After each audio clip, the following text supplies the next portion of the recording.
Le millionnaire entra dans le café, confiant et élégant. Dans un coin, une mendiante sale tenait une vieille bague. En remarquant le bijou à son doigt, il pâlit instantanément. Une sueur froide coula. Cette bague ne devait pas être là. Si cette histoire vous a intéressé, n'oubliez pas de vous abonner à notre chaîne et de nous dire de quelle ville vous nous regardez. Nous continuerons. Le vent d'automne sifflait dans les rues étroites du centre-ville, tandis qu'Alexandre Romain ajustait sa cravate en soie italienne. L'arôme des grains de café fraîchement torréfiés l'attirait vers le café Mémoire aromatique. Récemment ouvert, un établissement pittoresque qui faisait parler de lui parmi l'élite de la ville pour son ambiance unique et ses cafés exceptionnels. Les chaussures en cuir poli d'Alexandre claquaient sur les pavés usés, tandis qu'il s'approchait de la façade rustique du café. À 45 ans, il avait l'assurance de quelqu'un qui avait bâti un empire à partir de rien. Son entreprise de construction, Romain Développement, dominait le paysage urbain avec ses chefs-d'œuvre architecturaux innovants.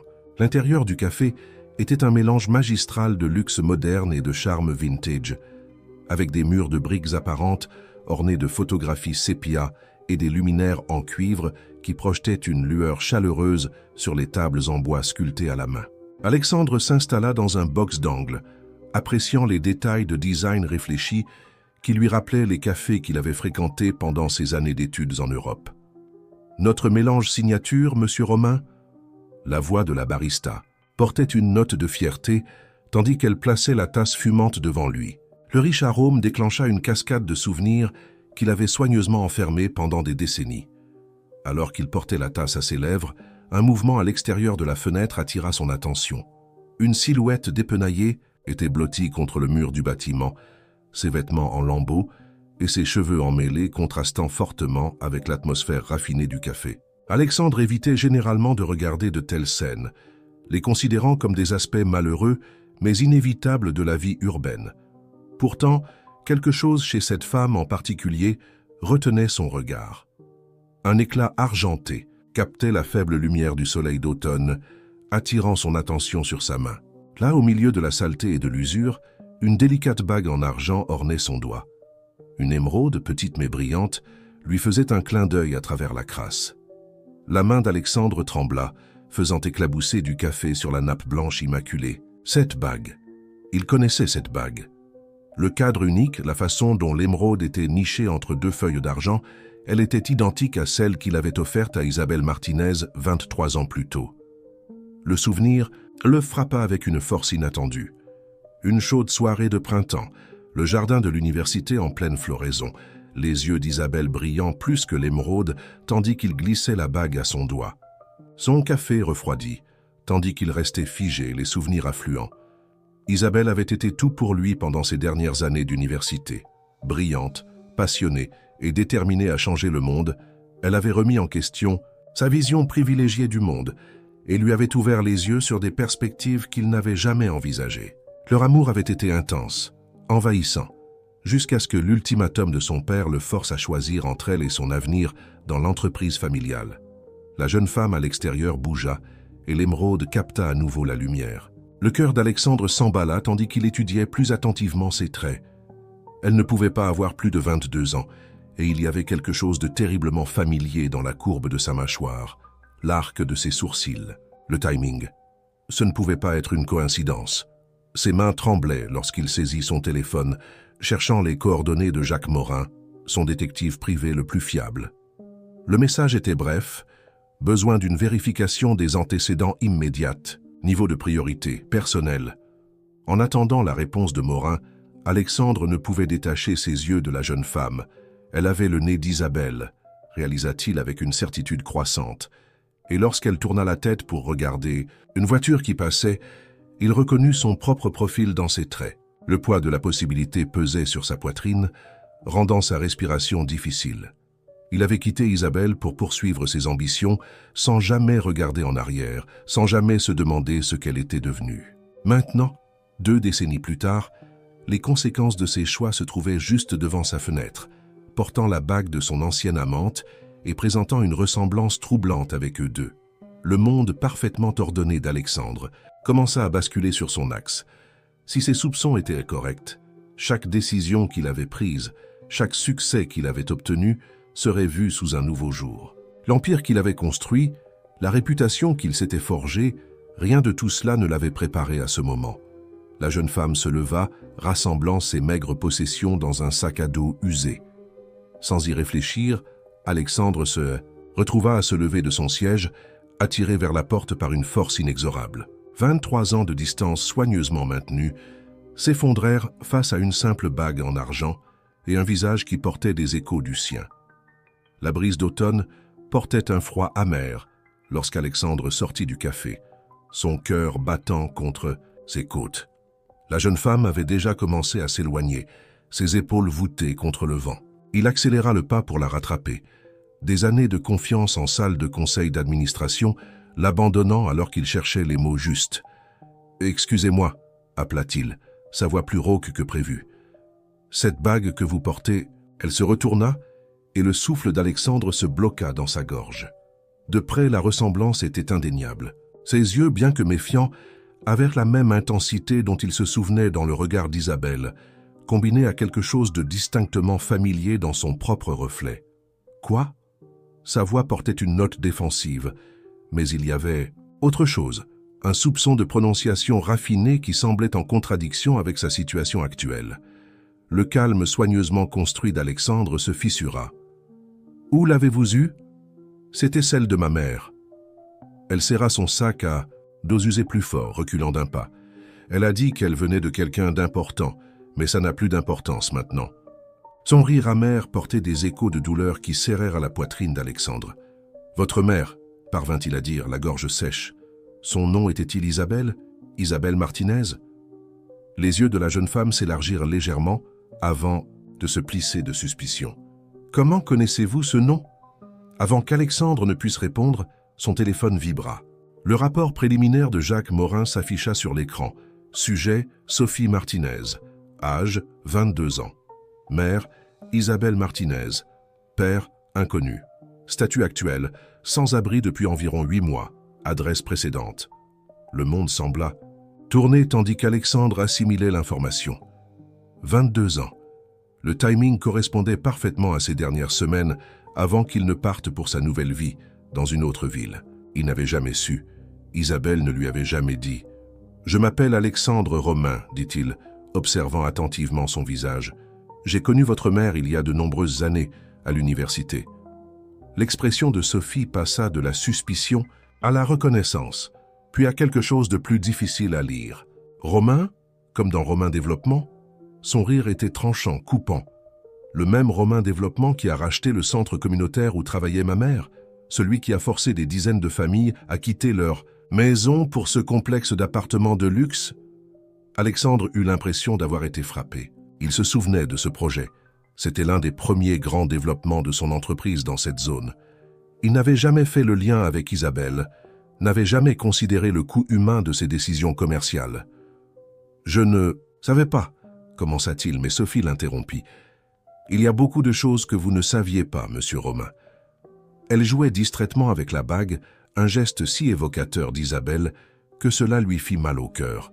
Ma mère me racontait des histoires sur un homme qui lui avait offert cette bague, qui lui avait promis le monde et qui avait ensuite choisi sa fortune à la place.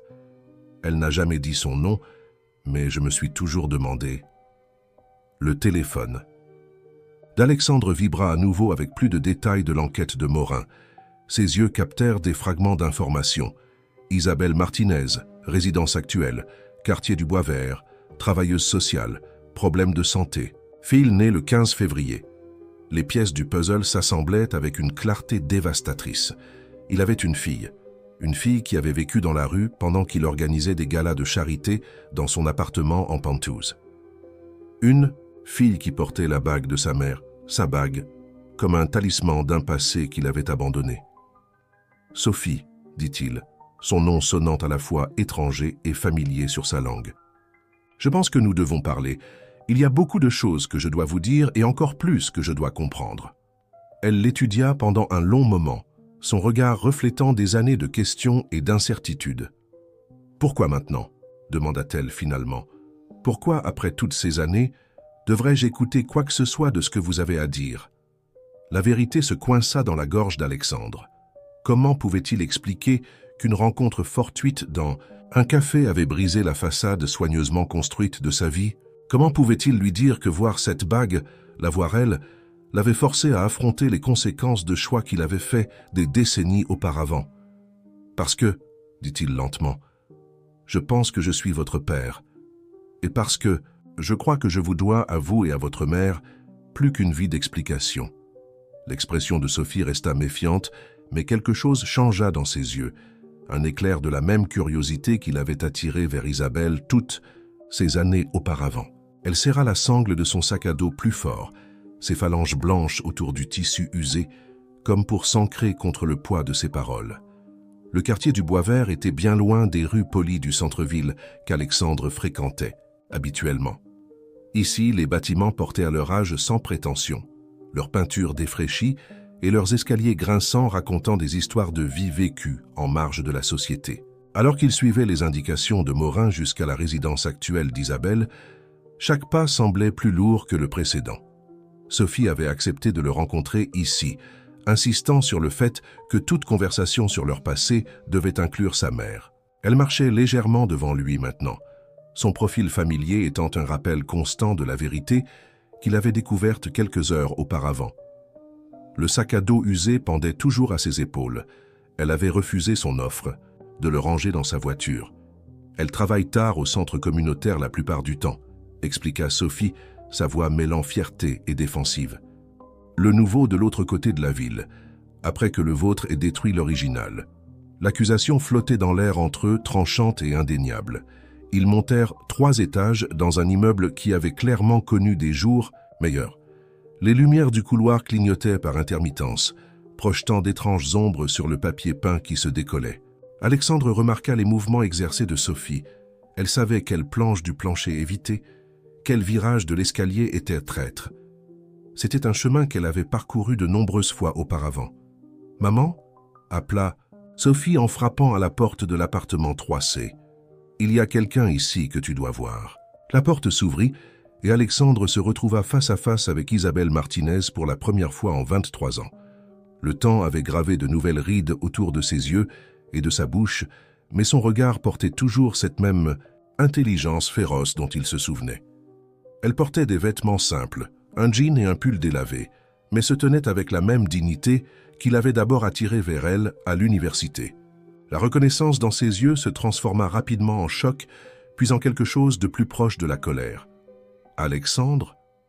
Sa voix était à peine un murmure, mais elle portait le poids de décennies de mots non dits. « Bonjour, Isabelle. » Son discours soigneusement préparé se dissipa face à sa présence. « J'ai vu la bague, au doigt de Sophie. » La main d'Isabelle se porta instinctivement à sa gorge, où une simple chaîne disparaissait sous son pull. « Entrez, dit-elle finalement, s'écartant de la porte. Nous savions que ce jour viendrait éventuellement, n'est-ce pas? » L'appartement était petit mais méticuleusement organisé, avec des livres occupant chaque surface disponible.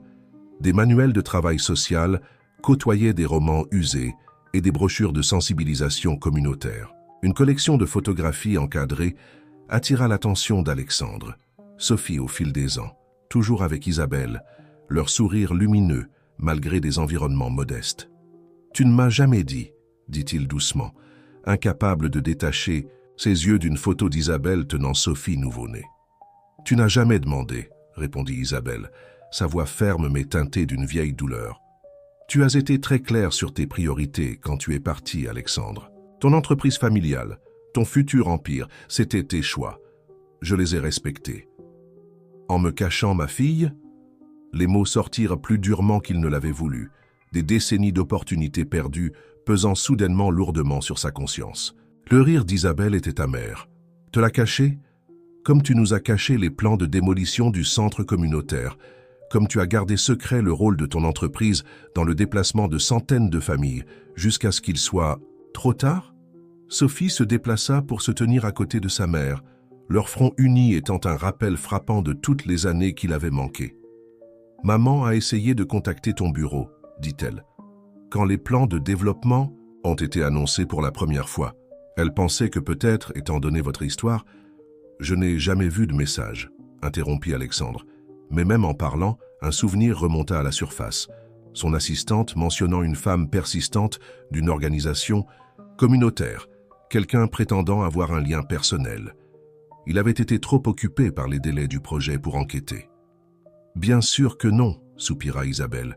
« Tu étais trop important à ce moment-là, trop occupé à créer ton monde parfait pour remarquer ce que, ou qui, tu détruisais dans le processus. » Le poids de leurs accusations pesait sur la poitrine d'Alexandre. Chaque luxe dont il s'était entouré, chaque réussite qu'il avait célébrée, semblait maintenant creux face à ce qu'il avait inconsciemment sacrifié.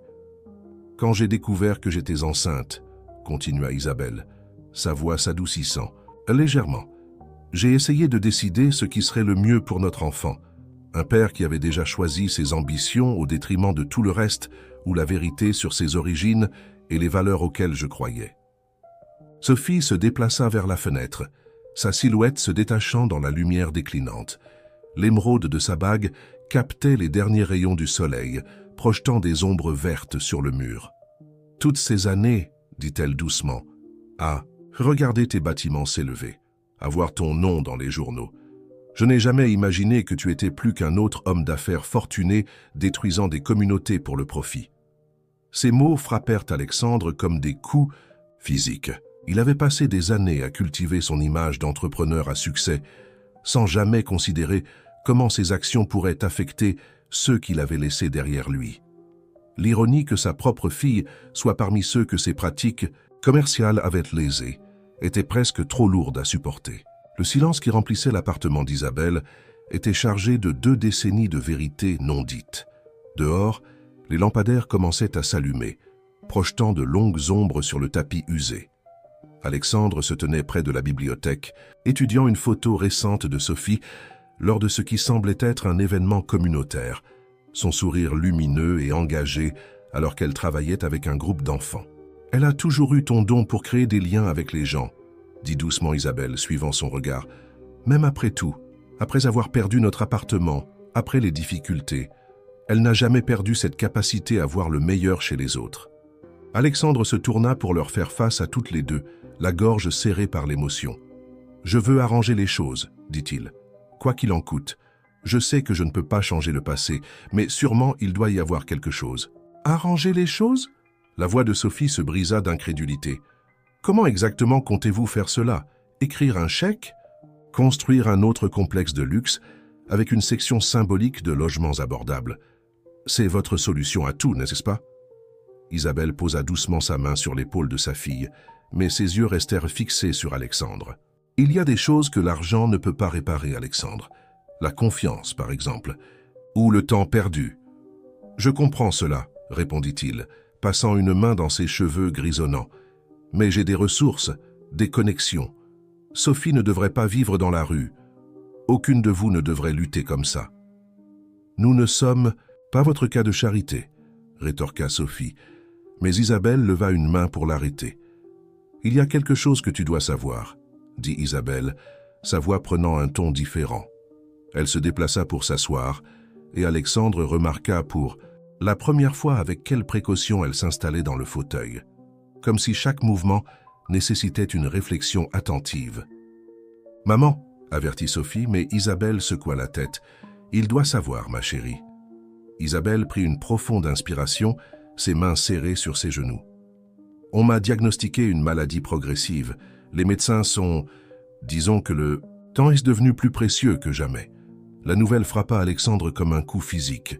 Il s'effondra dans le fauteuil le plus proche, son esprit tournant à toute vitesse. « Pourquoi ne m'as-tu pas contacté? J'aurais pu aider avec les frais médicaux, les spécialistes. Pour la même raison que je ne t'ai pas parlé de Sophie, » répondit doucement Isabelle. « La fierté peut-être, ou peut-être que je m'étais trop habitué à tout gérer seule. Mais maintenant... » Elle jeta un coup d'œil à Sophie qui était restée très immobile. « Maintenant, les choses sont différentes. » La voix de Sophie était épaisse d'émotion quand elle parla. « J'essaie d'économiser assez pour ces traitements. C'est pour ça que j'ai dû quitter mon appartement. Chaque centime doit aller aux factures médicales. Mais ce n'est pas suffisant. Ce n'est jamais suffisant. » Alexandre se pencha en avant, son esprit d'affaires calculant déjà les possibilités. « Laisse-moi aider, pas comme une charité, en tant que père de Sophie, en tant que quelqu'un qui vous doit à toutes les deux plus que je ne pourrai jamais rembourser. Ce n'est pas si simple, intervint Isabelle. Le centre communautaire où je travaille, le nouveau, est en difficulté. Nous aidons des dizaines de familles. Nous fournissons des services dont ces gens ont désespérément besoin. Mais notre financement est en train d'être coupé et les promoteurs rôdent déjà. Des promoteurs comme toi, Alexandre. L'implication était claire. Son monde de développement rentable et de déplacement communautaire était directement en contradiction avec tout ce pourquoi Isabelle et Sophie se battaient. Et si, commença-t-il lentement, une idée prenant forme, et si nous pouvions combiner nos ressources, pas seulement pour les traitements médicaux, mais pour quelque chose de plus grand, quelque chose qui pourrait faire une vraie différence dans cette communauté? L'expression de Sophie restait sceptique, mais il y avait une lueur d'intérêt dans ses yeux. « Qu'est-ce que vous suggérez exactement ?»« Un partenariat, répondit Alexandre, s'échauffant à ce concept. Votre compréhension des besoins de la communauté, combinée à mes ressources et mon expérience des affaires. Nous pourrions créer quelque chose de durable, quelque chose qui aide les gens tout en s'assurant que ça ne peut pas être facilement déplacé ou fermé. » Isabelle l'étudia attentivement.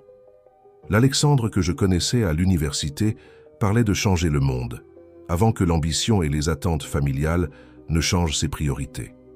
Peut-être est-il temps de revisiter ces vieux rêves, dit-il doucement. Avec une meilleure compréhension du coût de les ignorer, Sophie se déplaça pour se percher sur le bras du fauteuil de sa mère, la bague émeraude captant la lumière tandis qu'elle gesticulait. De belles paroles, mais ce ne sont que ça, des mots. Comment savoir que ce n'est pas juste une autre stratégie d'entreprise, une façon de réhabiliter votre image tout en servant vos propres intérêts? Alexandre rencontra son regard de défi, y voyant à la fois la passion d'Isabelle et sa propre détermination. Parce que cette fois, je ne pense pas seulement aux profits ou à la réputation. Je pense à l'héritage, le vrai, celui qui compte. L'ancien bâtiment Bradford se dressait comme un fantôme de sa gloire passé au cœur du quartier du Bois-Vert. Sa façade de briques usées et ses fenêtres condamnées racontèrent l'histoire de la décadence urbaine. Mais Alexandre y voyait autre chose, alors qu'il en faisait le tour avec Sophie et Isabelle. Il y voyait du potentiel. « Ce bâtiment est abandonné depuis près de 5 ans, » expliqua Sophie, ses bottes crissant sur les débris éparpillés alors qu'elle les guidait à travers le rez-de-chaussée. Malgré son scepticisme initial, elle avait accepté d'aider à repérer des emplacements pour leurs projets proposés. La communauté sans-abri l'utilise parfois pendant l'hiver, mais ce n'est pas sûr, les étages supérieurs sont instables. Alexandre nota les solides fondations architecturales sous la décrépitude. La structure est saine, observa-t-il, son œil expérimenté captant des détails que d'autres auraient pu manquer. Elle nécessiterait une rénovation importante, mais c'est parfait pour ce que nous envisageons. Si vous êtes sérieux à ce sujet, ajouta Isabelle, son souffle légèrement haletant après la marche. Elle avait insisté pour venir malgré les recommandations de repos de ses médecins. Cet emplacement servirait bien la communauté. Il est central, accessible et symbolique, termina Sophie, passant sa main le long d'un mur couvert de graffiti. Ce bâtiment faisait partie du portefeuille de Romain Développement, n'est-ce pas? Alexandre acquiesça, les souvenirs affluents. Une de nos premières acquisitions dans cette zone. Nous avions des plans pour le convertir en condominium. De luxe, mais le projet est tombé à l'eau pendant la crise financière. Il est resté dans nos avoirs commerciaux depuis. En attendant que les valeurs immobilières augmentent suffisamment pour rendre le développement rentable, le ton tranchant dans la voix de Sophie était légèrement adouci par une curiosité sincère. C'était le plan original, admit Alexandre. Mais les plans peuvent changer, les priorités peuvent évoluer. Il se tourna pour leur faire face, son expression sincère. Je veux donner ce bâtiment à notre projet, pas comme une déduction fiscale ou un coup de publicité, mais comme la fondation de quelque chose de significatif. Les yeux d'Isabelle s'élargirent. Alexandre, cette propriété doit valoir des millions, même dans son état actuel, ce qui en fait le point de départ parfait pour notre projet Renouveau des Racines. Il réfléchissait à ce nom depuis leur conversation dans l'appartement d'Isabelle 3 jours plus tôt. Un endroit où les gens peuvent trouver non seulement un abri, mais des opportunités de transformation authentique. Sophie fit lentement le tour du vaste espace du rez-de-chaussée, son expression pensive. Nous pourrions créer des logements de type dortoir aux étages supérieurs, réfléchit-elle, à voix haute. Des installations de formation professionnelle ici en bas. Peut-être une cuisine communautaire, des services de conseil. Des installations de soins de santé, ajouta Alexandre, observant attentivement Isabelle. Avec du personnel médical. À temps plein. Elle croisa son regard, comprenant l'offre non dite. Ce n'est pas seulement à propos de moi, Alexandre. Non, convint-il. Mais avoir des soins médicaux appropriés disponibles pour la communauté profiterait à tout le monde. Et t'avoir impliqué dans la gestion de ces services, avec ton expérience en travail social, il laissa la suggestion en suspens.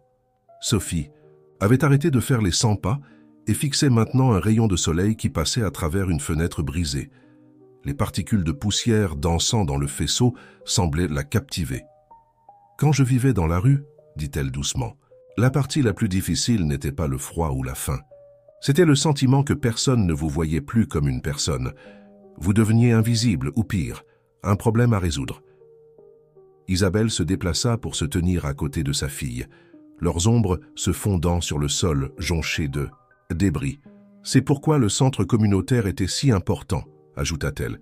« Il ne s'agissait pas seulement de services, il s'agissait de dignité, d'être vu et valorisé. »« Alors c'est ce que nous créerons ici, » déclara Alexandre, sa voix résonnant dans l'espace vide. « Pas seulement un refuge ou un centre de service, mais un lieu de véritable renouveau, où les gens peuvent redécouvrir leurs valeurs et reconstruire leur vie. » Sophie se tourna pour lui faire face, son expression un mélange complexe d'espoir et de doute persistant. « De belles paroles, » dit-elle, faisant écho à son scepticisme antérieur. « Mais les mots ont besoin d'action derrière eux. Comment nous assurer que cela ne devient pas juste une autre promesse non tenue ?»« En travaillant ensemble, » répondit Alexandre. « L'expérience de ta mère dans les services sociaux, ta compréhension de première main des besoins de la communauté, mon expertise commerciale et mes ressources, nous apportons chacun quelque chose d'essentiel à ce projet. Et que se passera-t-il quand la presse s'emparera de cette histoire ?» demanda Isabelle. « Quand ils découvriront que le grand Alexandre Romain a une fille qui vivait dans la rue? Quand ils commenceront à fouiller dans le passé ?» Alexandre avait anticipé cette question. L'examen minutieux des médias serait intense, potentiellement dommageable pour sa réputation commerciale et leur projet naissant. Mais en regardant Sophie, sa fille, qui avait fait face aux dures réalités de la vie dans la rue pendant qu'il vivait dans le luxe, il savait qu'il n'y avait qu'une seule bonne réponse. « Qu'il fouille !» dit fermement Alexandre, sa voix résonnant dans le bâtiment vide. « Peut-être est-il temps que la vérité éclate, toute la vérité. » Il marcha vers la fenêtre brisée, regardant le quartier qu'il avait autrefois considéré uniquement comme une opportunité de développement. « Saïd, j'ai passé des années à façonner l'image publique parfaite, mais qu'est-ce que cela a vraiment accompli ?» Sophie l'observait attentivement, son expression s'adoucissant presque imperceptiblement. « Vous risqueriez tout, votre réputation, vos relations d'affaires, pour la chance de faire quelque chose de vraiment significatif, pour réparer les erreurs du passé ?» Il se retourna pour leur faire face. Oui, sans hésitation. Les semaines suivantes passèrent dans un tourbillon d'activités. Alexandre se jeta dans le projet avec la même intensité qu'il réservait autrefois à ses développements lucratifs. Des architectes furent consultés, des ingénieurs en structure effectuèrent des évaluations approfondies et les plans de rénovation initiaux commencèrent à prendre forme. Sophie, malgré sa méfiance persistante, s'avéra être un atout inestimable pour le projet. Ses expériences dans la rue lui donnaient des perspectives uniques sur ce dont les résidents potentiels auraient vraiment besoin. Elle insista sur des détails pratiques que d'autres auraient pu négliger. Des espaces de stockage sécurisés, des zones de réunion privées pour les réunifications familiales, des ateliers où les résidents pourraient développer de nouvelles compétences. Les installations de blanchisserie doivent être accessibles 24 heures sur 24, expliqua-t-elle lors d'une session de planification, pointant les plans étalés sur une table de fortune. Quand j'étais dans la rue, trouver le temps de laver ses vêtements était presque impossible. Il fallait soit perdre sa place dans la file d'attente de la soupe populaire, soit manquer un rendez-vous avec son travailleur social. Isabelle, tout en poursuivant son travail au centre communautaire existant, fournissait des conseils cruciaux sur l'intégration des services sociaux. Ces années d'expérience les aidait à naviguer dans le réseau complexe de réglementation et d'exigences pour établir une nouvelle structure. Cependant, le tribut de sa maladie devenait de plus en plus apparent de manière subtile. Le tremblement occasionnel de ses mains, la façon prudente dont elle se ménageait tout au long de la journée. Un soir, alors qu'il terminait une autre session de planification, Alexandre se retrouva seul avec Isabelle dans la future aile médicale du bâtiment. « Tu devrais te reposer », dit-il doucement, remarquant la fatigue sur ses traits. « Il y a trop à faire », répondit-elle, mais elle se permit de s'appuyer contre le mur. D'ailleurs, voir tout ceci se concrétiser, ça aide. Savoir que Sophie aura quelque chose de significatif dans quoi investir son énergie après... « Ne dis pas ça », interrompit Alexandre, sa voix rauque d'émotion. « Nous t'obtenons le meilleur traitement disponible. Les spécialistes que j'ai, consultés. » Isabelle leva une main pour l'arrêter. « Alexandre, nous savons tous les deux que certaines choses ne peuvent pas être réparées avec de l'argent ou de la volonté. Mais ce projet, ça pourrait être notre héritage pour elle. Quelque chose qui combine tes ressources avec les valeurs que j'ai essayé de lui inculquer. » Avant qu'il ne puisse répondre, la voix de Sophie résonna depuis le couloir. « Maman? Papa? Vous devez voir ça. » Le mot « papa » sonnait encore étrange venant d'elle, utilisé avec parcimonie et hésitation. Mais chaque fois, il envoyait un frisson dans le cœur d'Alexandre. Ils la trouvèrent dans la zone du bureau principal, son ordinateur portable ouvert sur un site d'information locale. Le titre fit retenir le souffle d'Alexandre. Héritière de Romain Développement révélé, une fille sans abri. Déclenche un scandale d'entreprise. L'article était tout ce qu'ils avaient craint, sensationnel, fouineur, rempli de citations de sources anonymes spéculant sur l'impact sur les cours boursiers de Romain Développement et les projets à venir. Mais c'était la section des commentaires qui attirait leur attention. Au milieu des critiques et des spéculations attendues, il y avait des messages de soutien, particulièrement de membres de la communauté qui avaient connu Sophie ou bénéficié du travail d'Isabelle. « Ah, cela change tout », dit doucement Sophie, faisant défiler les réponses. « Nous ne pouvons plus nous cacher. L'histoire est là. » Alexandre posa une main sur son épaule, la sentant se tendre légèrement avant de se détendre. « Alors nous contrôlons. Le récit, » dit-il fermement. « Nous en faisons quelque chose de positif. Montrons aux gens ce que nous essayons de créer ici. » Isabelle se déplaça de l'autre côté de Sophie, les trois se reflétant dans l'écran assombri de l'ordinateur portable. « La vérité allait toujours éclater, dit-elle. Peut-être que maintenant, elle peut servir un plus grand dessein. » Sophie se redressa sur sa chaise, son expression déterminée. « Nous organisons une conférence de presse, » déclara-t-elle. « Pas pour nous défendre ou nous expliquer, mais pour annoncer le projet Renouveau des Racines. Montrons-leur que nous ne sommes pas juste un scandale. Nous sommes le début d'un vrai changement. » La salle de conférence de Romain Développement bourdonnait d'énergie nerveuse, tandis que les journalistes remplissaient chaque siège disponible. Les flashs des caméras créaient un effet stroboscopique, illuminant la tension sur les visages des trois personnes assises à la table principale. Alexandre était assis au centre, flanqué de Sophie et Isabelle. Tous les trois vêtus de tenues professionnelles qui soulignaient plutôt que masquaient leurs différences. Sophie tirait inconsciemment sur la manche de son nouveau blazer, un compromis entre son style habituellement décontracté et l'image corporative attendue lors de tels événements. La bague émeraude à son doigt captait la lumière des caméras, devenant un point focal involontaire pour les photographes cherchant des clichés symboliques. « Es-tu prête pour ça ?» demanda doucement Alexandre, remarquant son inconfort. La semaine passée avait été un cours accéléré en relations médiatiques pour Sophie. Mais rien ne pouvait la préparer pleinement à la réalité de faire face à des dizaines de journalistes avides de sensationnaliser leur histoire. « J'ai passé des années à être invisible », répondit-elle, sa voix ferme malgré sa nervosité. « Être trop visible n'est pas exactement une amélioration, mais au moins maintenant je peux l'utiliser pour quelque chose d'utile. » Isabelle tendit la main par-dessus Alexandre pour serrer celle de sa fille.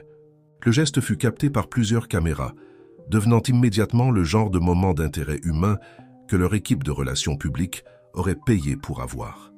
Mais il n'y avait rien de mise en scène dans la façon dont les épaules de Sophie se détendirent au contact de sa mère ou dans le sourire fier qui traversa brièvement le visage d'Alexandre.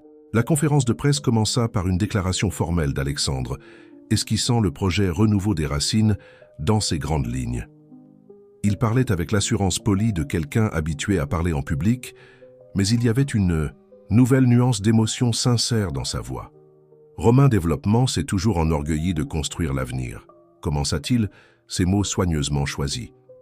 Mais parfois, construire l'avenir nous oblige à affronter et à apprendre de notre passé. Le projet Renouveau des Racines représente non seulement une nouvelle direction pour notre entreprise, mais une nouvelle compréhension de ce que signifie véritablement le développement. Les questions des journalistes arrivèrent rapidement, allant d'enquêtes approfondies sur le financement du projet à des questions invasives sur leur vie personnelle. Sophie géra sa partie avec une grâce surprenante, s'appuyant sur ses expériences pour articuler les véritables besoins de la communauté sans-abri. « Il ne s'agit pas de charité », affirma-t-elle fermement lorsqu'un journaliste suggéra que le projet n'était qu'un coup de publicité. Il s'agit de créer de véritables opportunités de transformation. J'ai vécu des deux côtés de cette division. Je sais ce qui fonctionne et ce qui ne fonctionne pas. Plus important encore, je sais ce que ça fait d'être traité comme un problème plutôt que comme une personne. La contribution d'Isabelle se concentra sur les aspects pratiques de l'intégration des services sociaux, mais elle ne pouvait pas entièrement cacher le tremblement occasionnel de ses mains lorsqu'elle parlait. Un journaliste au regard perçant le remarqua. « Madame Martinez, il y a des rumeurs concernant votre état de santé. Comment cela influence-t-il le timing de ce projet ?» La salle devint silencieuse. Alexandre sentit les deux femmes se tendre à côté de lui, mais avant qu'il ne puisse intervenir, Isabelle se pencha en avant pour répondre directement à la question. « Ma santé est en effet un facteur, admit-elle, sa voix claire et digne. Ça n'est pas de la manière dont vous pourriez penser. Ce projet ne consiste pas à créer un héritage ou à soulager la conscience de quiconque. Il s'agit de combiner nos différentes perspectives et expériences pour créer quelque chose de vraiment significatif. Que je sois là pour le voir achevé ou non, le besoin de ce type d'approche globale de l'itinérance restera. » Sa franchise provoqua un changement visible dans l'atmosphère de la salle.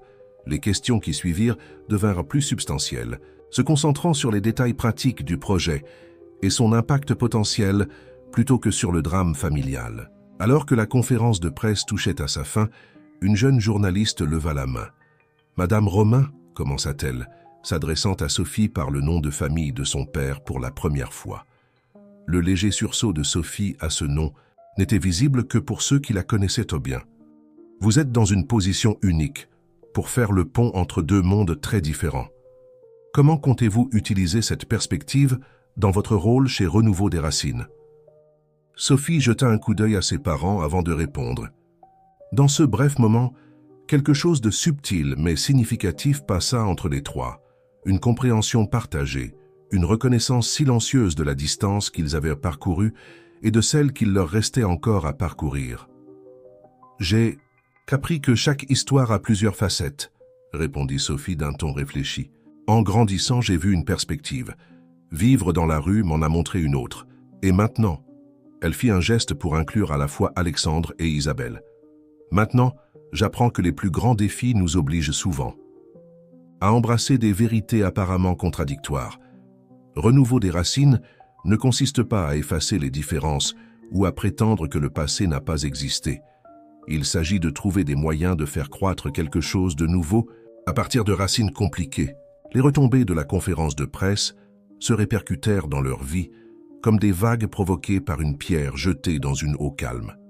Bien que la réaction du public ait été largement positive, les ajustements personnels s'avérèrent plus difficiles que ce qu'ils avaient anticipé. Alexandre se retrouva à naviguer en territoire inconnu, essayant d'équilibrer son rôle de leader d'entreprise avec sa nouvelle identité publique de père de Sophie. Les membres du conseil d'administration remettaient en question son jugement.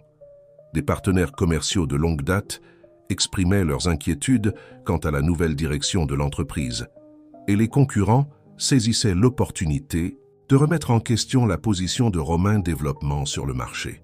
Une réunion du conseil particulièrement tendue le laissa à remettre tout en question. « L'action a chuté de 15% depuis l'annonce », rapporta sombrement son directeur financier. « Les investisseurs sont nerveux face à ce changement de priorité.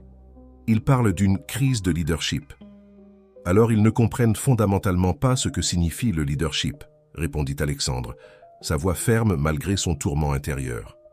Nous n'abandonnons pas notre modèle d'affaires, nous le faisons évoluer.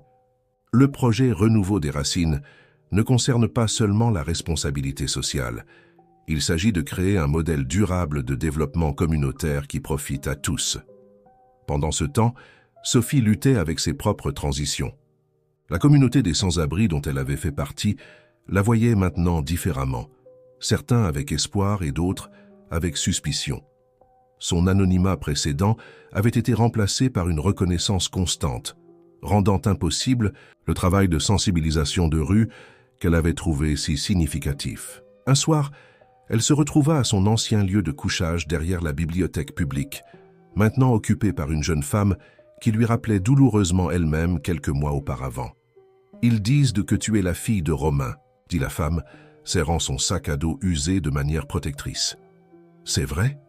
Sophie joua avec la bague de sa mère, une habitude qui était devenue plus prononcée depuis que l'attention médiatique avait commencé. « Oui, admit-elle, mais ce n'est pas tout ce que je suis. »« Ça doit être agréable, » dit amèrement la femme, « d'être sauvée comme ça, comme une sorte de conte de fées. »« Ce n'est pas un sauvetage, » répondit Sophie, s'asseyant sur le béton, froid à côté d'elle. « C'est plus compliqué que ça, et je n'ai pas oublié ce que c'est ici.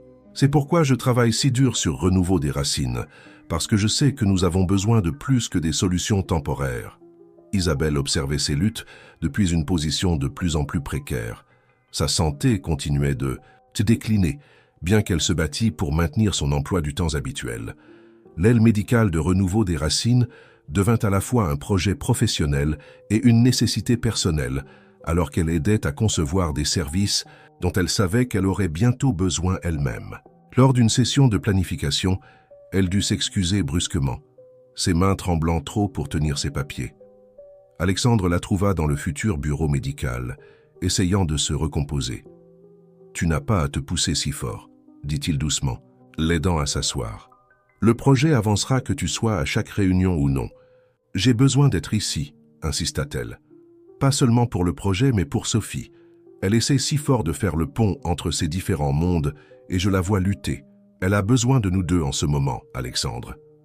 Alors, nous trouverons un moyen de faire fonctionner les choses, promit-il. Quoi qu'il en coûte. Les travaux de rénovation du bâtiment Bradford progressaient régulièrement, mais pas sans leurs propres complications.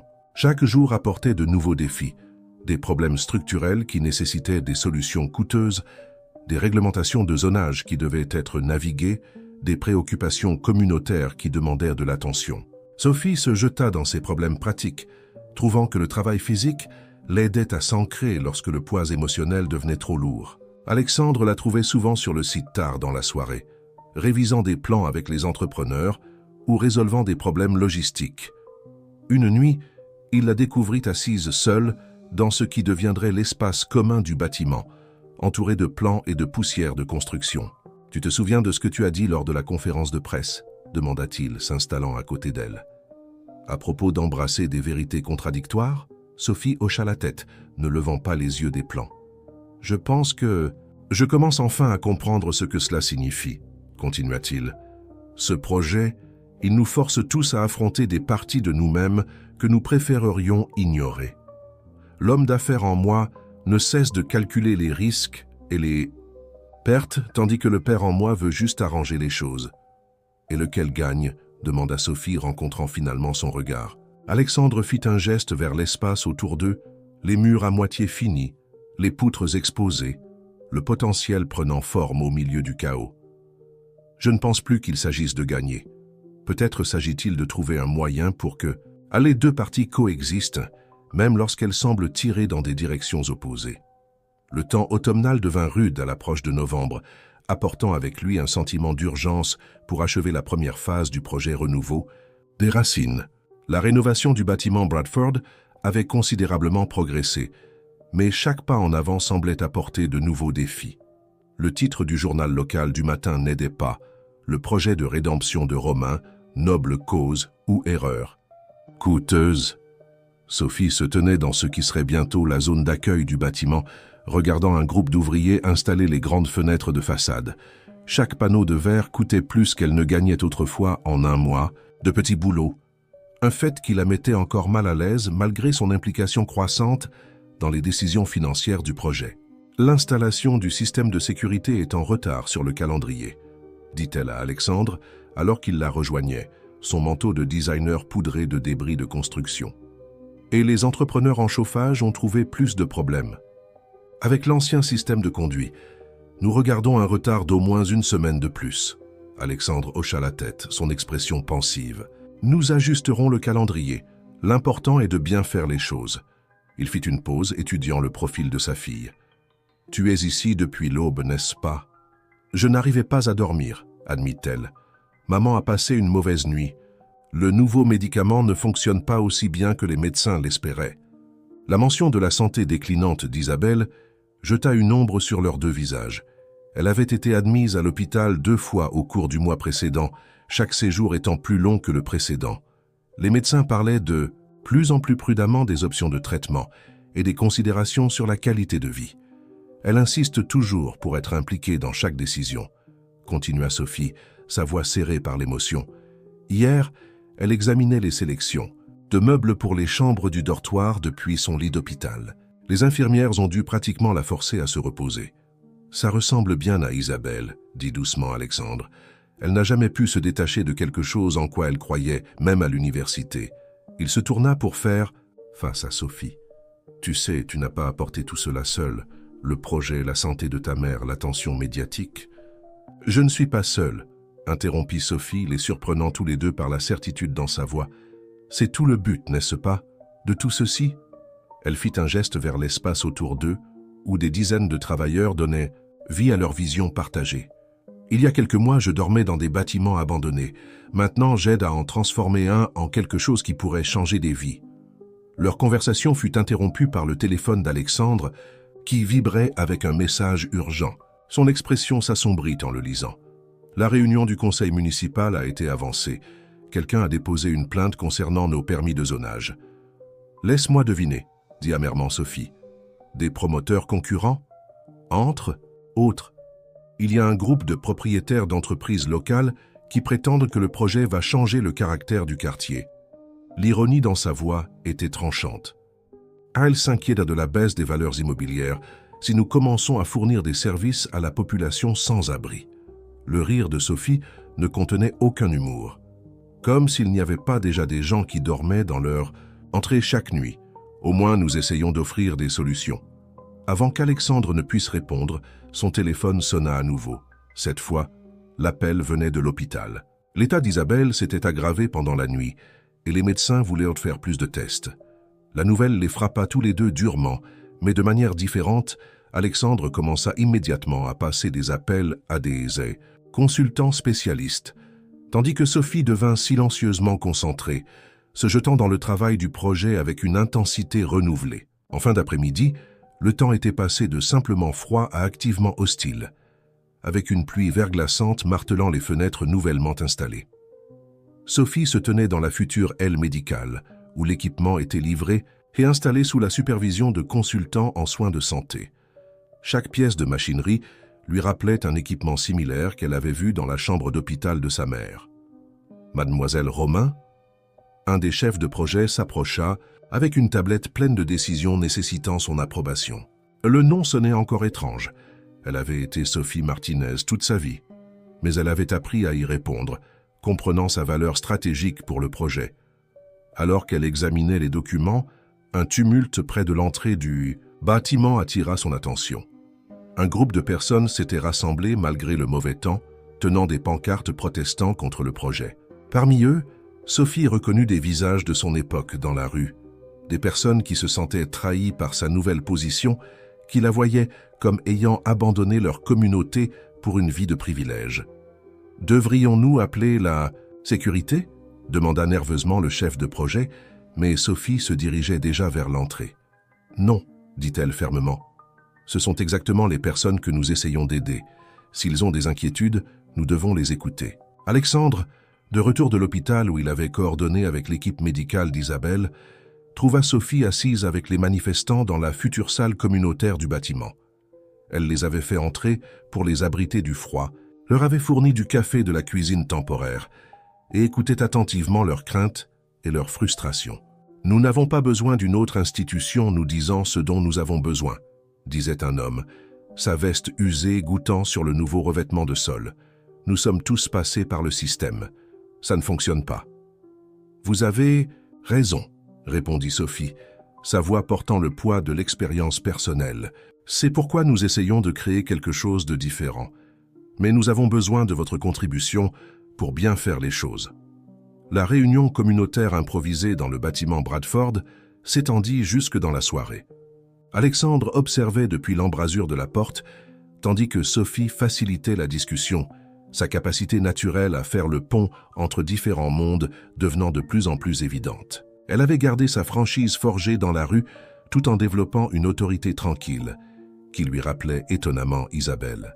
« Nous ne créons pas seulement un refuge », expliqua-t-elle au groupe, étalant les plans du projet sur une table improvisée.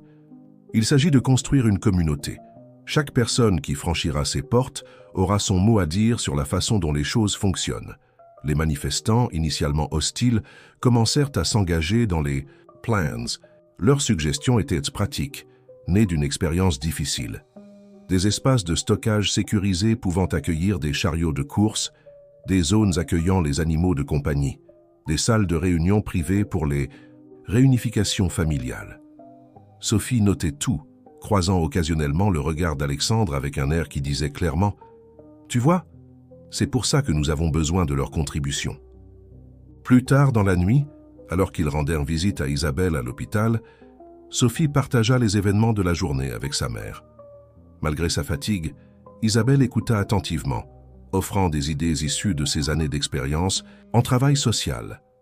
La chambre d'hôpital était devenue un quartier général officieux du projet, avec des plans et des documents partageant l'espace avec l'équipement médical. « Vous faites exactement ce qui doit être fait », dit Isabelle, sa voix faible mais fière. « Construire la confiance prend du temps et un engagement authentique. Ça ne peut pas être précipité ou forcé. Le conseil d'administration pourrait ne pas être d'accord, » dit Alexandre, pensant aux coûts croissants et au retard. « Il pousse pour des résultats plus rapides, des approches plus traditionnelles. » « Les approches traditionnelles sont ce qui a échoué pour ces gens en premier lieu, » rétorqua Sophie, sa passion évidente. « Nous devons être prêts à essayer. » Quelque chose de différent. Le moniteur d'Isabelle bipa, attirant leur attention. Une infirmière entra pour ajuster sa médication et Alexandre et Sophie remarquèrent tous deux comment leur attention collective passa immédiatement du projet au visage pâle et à la respiration laborieuse d'Isabelle. « Vous devriez tous les deux rentrer chez vous, » insista Isabelle une fois l'infirmière partie. « Le projet a besoin de vous, l'esprit clair demain. »« Le projet a besoin de ton expertise, » répondit Sophie, sa voix se brisant légèrement. « Ta vision. »« Ma vision est juste ici, dans cette pièce, » dit doucement Isabelle, les regardant tour à tour. Les chiffres lui faisaient encore tourner la tête parfois. Des millions d'euros alloués à tout, de l'équipement médical au programme de formation professionnelle. Les ressources ne sont pas tout, lui rappela Isabelle. Ce qui compte, c'est de comprendre comment les utiliser judicieusement. Elle tapota le lit à côté d'elle et Sophie s'assit, faisant attention à ne pas déranger les divers tubes et moniteurs. « Parle-moi de la réunion communautaire d'hier. » Le visage de Sophie s'illumina alors qu'elle décrivait comment d'anciens manifestants étaient devenus des participants actifs dans la planification des services du projet. Ils nous aident à identifier des lacunes auxquelles nous n'avions même pas pensé, expliqua-t-elle. Comme l'importance d'avoir des casiers de rangement accessibles 24 heures sur 24, ou de créer un système pour recevoir du courrier qui ne nécessite pas de preuve d'adresse permanente. Isabelle hocha la tête avec approbation. C'est exactement ce dont ce projet a besoin, la combinaison de l'expérience vécue et de l'expertise professionnelle, l'acumène commercial de ton père, ta compréhension au niveau de la rue, mon expérience en travail social. Le mélange étrange de perspectives de notre famille, termina Sophie avec un petit rire. Le mot « famille » ne semblait plus étranger sur sa langue, bien qu'il ait fallu des mois pour en arriver là. En parlant d'Alexandre, il choisit ce moment pour arriver, portant des fleurs fraîches pour la chambre d'Isabelle et un épais dossier de documents. Son apparence avait subtilement changé au cours des derniers mois. Ses costumes habituellement impeccables montraient des signes de visite sur le chantier de construction. Son comportement d'entreprise rigide, adouci par des interactions régulières avec la communauté qu'il servait. Le conseil a finalement approuvé notre budget élargi, annonça-t-il, plaçant les fleurs dans un vase près de la fenêtre. Bien que non sans une opposition importante. Plusieurs membres ont suggéré que nous nous éloignions trop de notre modèle d'affaires principal. Est-ce le cas ? Demanda Sophie, l'observant attentivement. Elle avait appris à mieux lire ses expressions dernièrement, à voir les moments où l'homme d'affaires luttait avec le père et l'avocat social qu'il devenait. Alexandre redressa sa cravate, un geste qui était devenu presque réflexe lorsqu'il traitait des pensées difficiles. J'ai réfléchi à ce que nous entendons par activité principale. Pendant des années, j'ai cru qu'il s'agissait de maximiser les profits, de construire des propriétés plus grandes et plus chères. Mais maintenant, il fit un geste vers la fenêtre de la chambre d'hôpital qui offrait une vue sur la transformation en cours du bâtiment Bradford. Maintenant, je me demande si nous n'avons pas défini le succès de manière trop étroite. L'équipement de surveillance d'Isabelle bipait doucement en arrière-plan, tandis qu'elle les écoutait discuter de l'avenir du projet. Malgré son état affaibli, son esprit restait vif, offrant des idées qui aidaient à combler les écarts occasionnels entre la perspective de terrain de Sophie et le contexte d'entreprise d'Alexandre. La véritable mesure du succès intervint-elle lors d'une discussion particulièrement animée sur l'allocation des ressources, n'est pas dans les chiffres ou même dans le nombre de personnes servies. C'est dans la qualité de la transformation que nous permettons à la fois pour les individus et pour la communauté dans son ensemble. Ces paroles avaient un poids supplémentaire maintenant, alors qu'ils ressentaient tous la nature précieuse du temps qu'il leur restait ensemble. Le projet était devenu plus qu'un simple bâtiment ou un programme. Il évoluait en un témoignage, vivant de leur voyage collectif. Ce soir-là, alors que le soleil couchant peignait la chambre d'hôpital de teinte chaude, Isabelle demanda à voir les derniers rendus architecturaux du bâtiment terminé.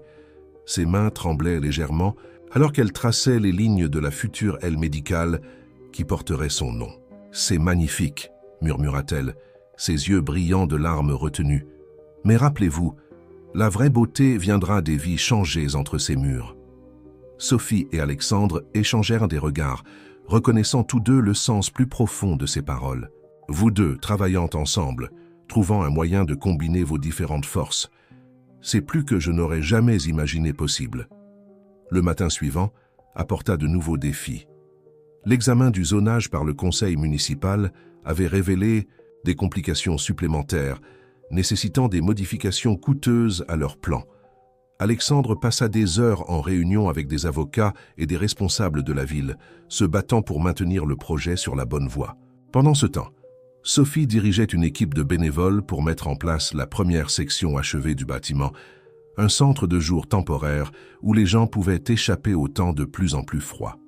L'espace n'était pas luxueux, juste une grande pièce avec des chaises confortables, des commodités de base et une petite cuisine.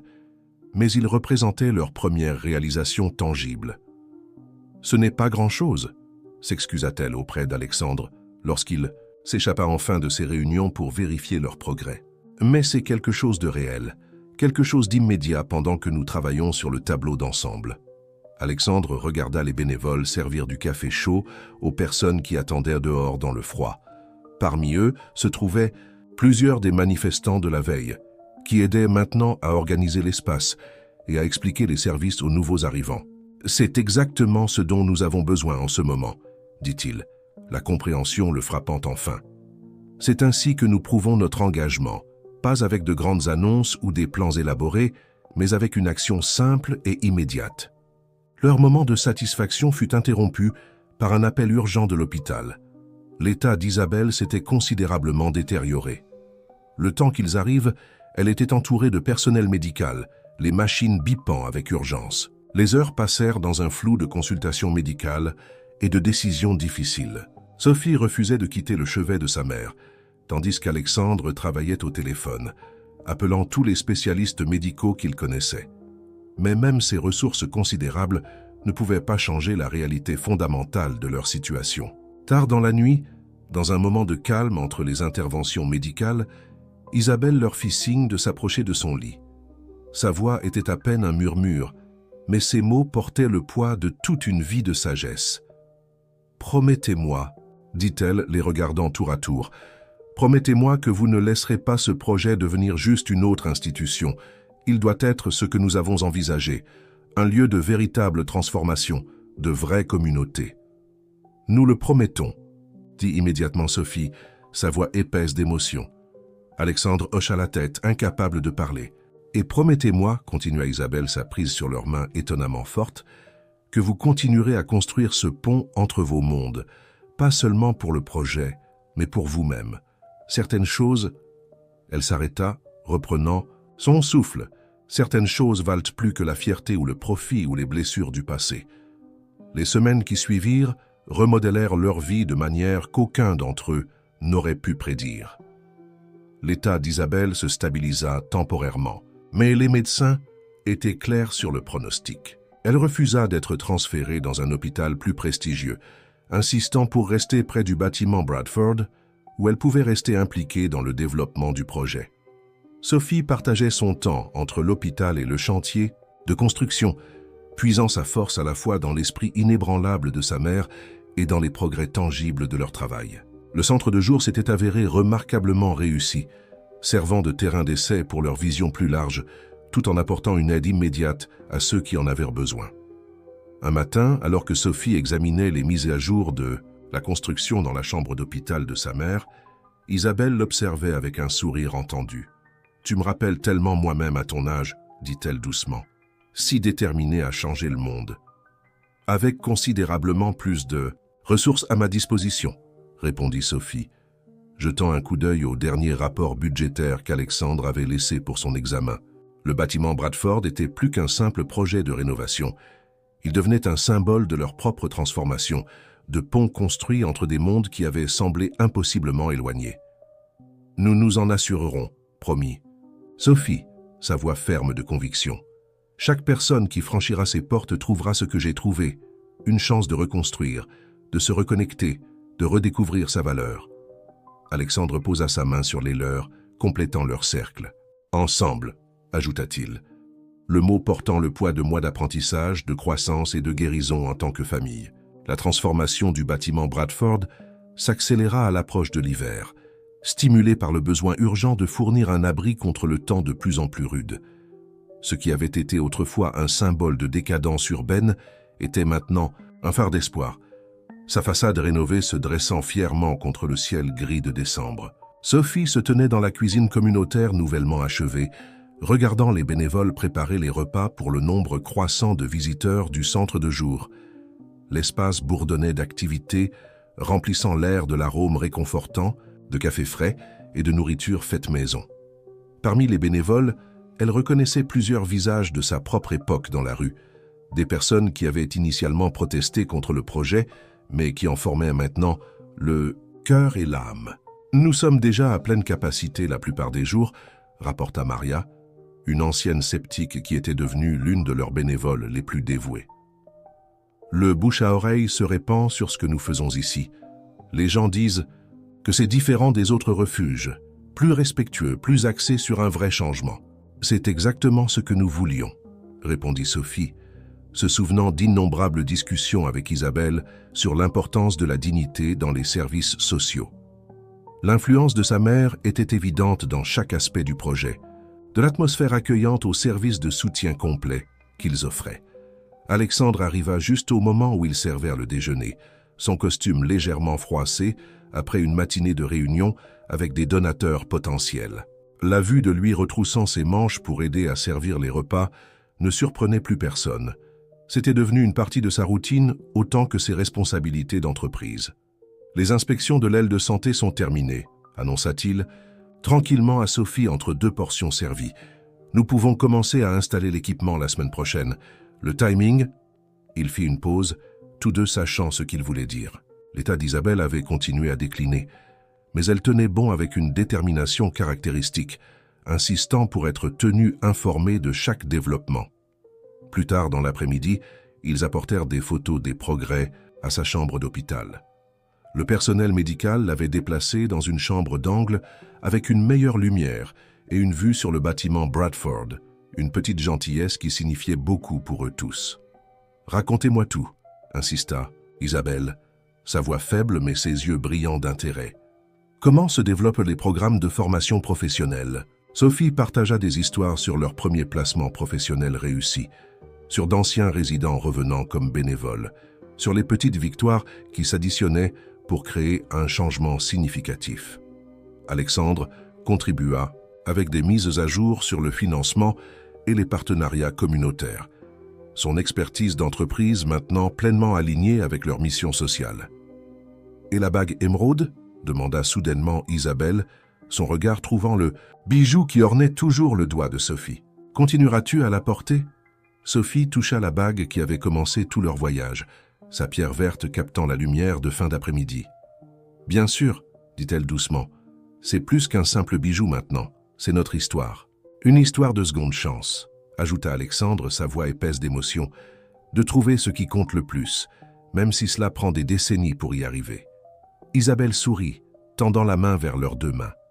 Alors, assurez-vous que cette histoire continue d'être racontée, à travers le projet, à travers votre travail ensemble, à travers chaque vie que vous touchez.